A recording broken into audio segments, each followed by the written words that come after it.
Hey guys, what is up? Welcome back to our channel. That's HOUR channel. Once again, it's me, your bearded bro, QuickSilver 15, back with another video. And today we'll be doing another movie review. And ayan, so if you've been itching to watch Witcher Season 2, unfortunately, we'll have to wait a few more months.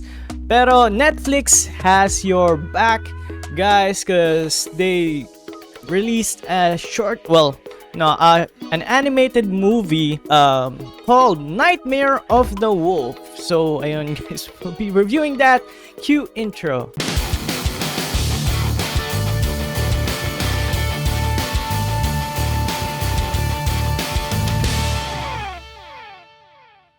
So Nightmare of the Wolf.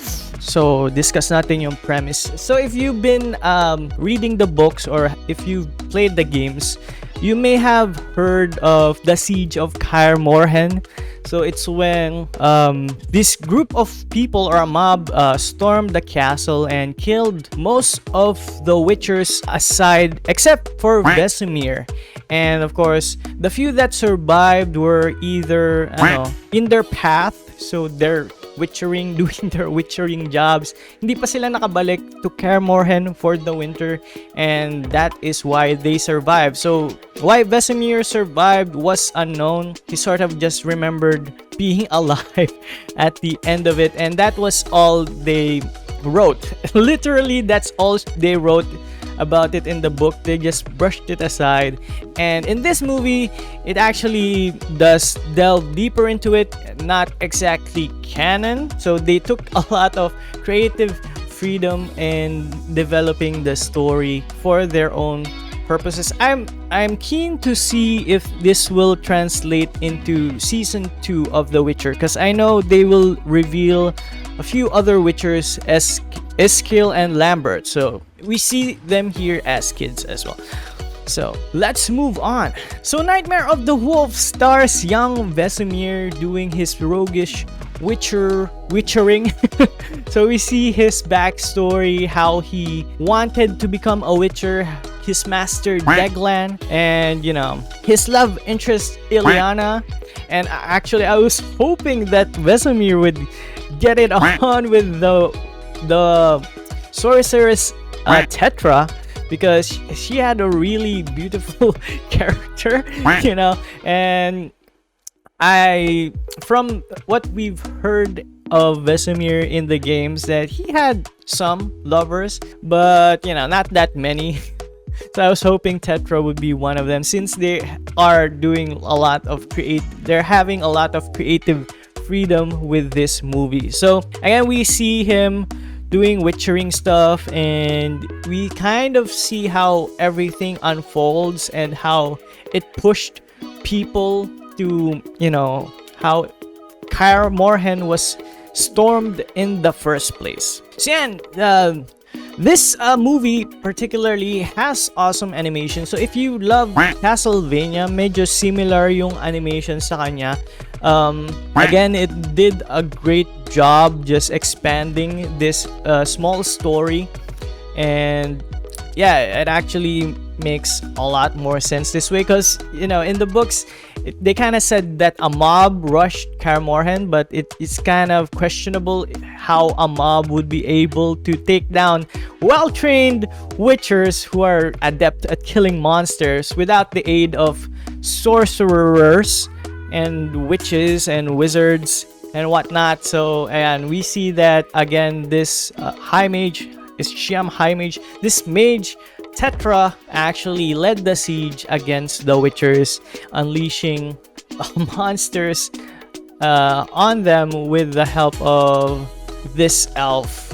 And so yeah, we saw Tetra lead the siege of Kaer Morhen with the help of this mutated elf called what was her name? Kitsu, who apparently is also Vesemir's friend. So yeah, comparing it to the books, they actually did a lot of, again, creative freedom, because as far as we know, there are no characters by the name of Ilyana and Tetra and Kitsu. And to my knowledge, that Vesemir has never met Philibandrel ever. So in this movie they kind of made them friends for some reason. It was before Filavandrel actually went up into the Silver Mountains and hid from the world up until Geralt of Rivia found them. Again, we did see this happen in the first season of The Witcher. So other creative things they did for this movie is actually the eyes of the Witchers, because although they were bright yellow, they were actually circular, you know, because again, if you're a Witcher fan, you know that their eyes are like cat's eyes or like that of a viper. That's why I guess many people are scared of them, but I don't know if it's harder to draw, or I guess it's harder to show emotion with viper-like eyes. But yeah, they made their eyes round and yellow. I mean, at least they got the yellow part. So one other thing I kind of questioned What? was, why does Vesemir have a retracting chain whip thing? So again, I think they took a little too much inspiration from Castlevania. You know, they tried to make him too much like Trevor Belmont of Castlevania. So that was a bit weird for me, because we did see Henry Cavill capture the Striga with silver chains. So, you know, actually it's kind of not that far off, but using it as a whip for combat, we don't usually see that with at least the Wolf School of Witchering, and they usually just use the two swords, their oils, their potions, and of course their spells. Although I might add that Vesemir had pretty awesome spells in this movie, because again so again, taken from other Witchers, their spells are not that strong. They just are supposed to give him a bit of an edge in combat, but when Vesemir uses it, it's like he's like a high-level mage or something. So yeah, a surprise twist to this movie is actually they did show a glimpse of the Witcher boys, Eskel, Lambert, Geralt, and how they looked when they were young. So actually, I'm not sure if this is also accurate with the books.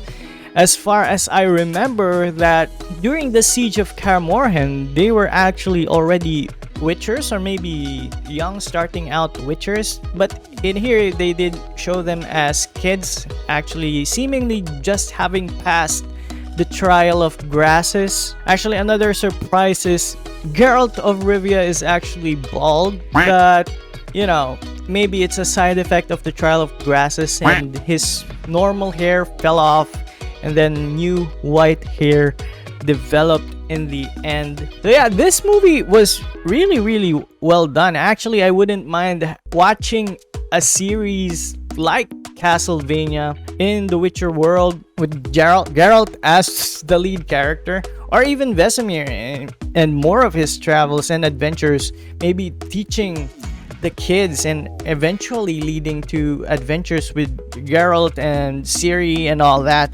Actually, that would be kind of cool.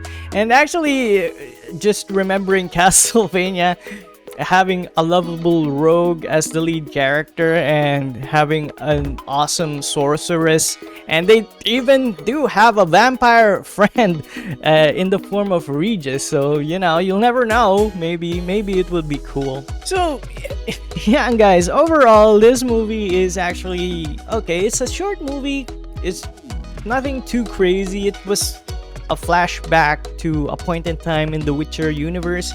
Actually, kind of doesn't really matter. Maybe it will now that they expanded on it. Maybe we'll see it as the background of, or the backstory of the main live action season, because they are produced by the same people. So we're not sure if this is a standalone thing, or does it relate to the series.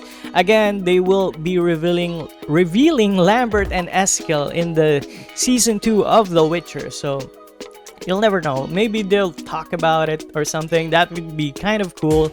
And of course, maybe they'll talk about Vesemir as well, and maybe they'll be using his newly acquired catchphrase like "Witchers never hesitate" or something like that. That would be kind of awesome. So we're giving this series a good 8 out of 10. You know, it's not really groundbreaking. They do just have a lot of creative freedom with this story, which I think was cool. But yeah, they have a lot of non-canonical characters introduced, and we're not sure how they will impact the future of the Witcher Netflix Witcherverse. So yeah, what do you guys think of Nightmare of the Wolf, guys? Have you seen it? Let us know down in the comments below. And once again, if you like this video, please do give it a thumbs up. Don't forget to hit that subscribe and notification bell so you'll be notified of our next video. And once again, it's me, your bearded bro, QuickSilver 15, signing off. Peace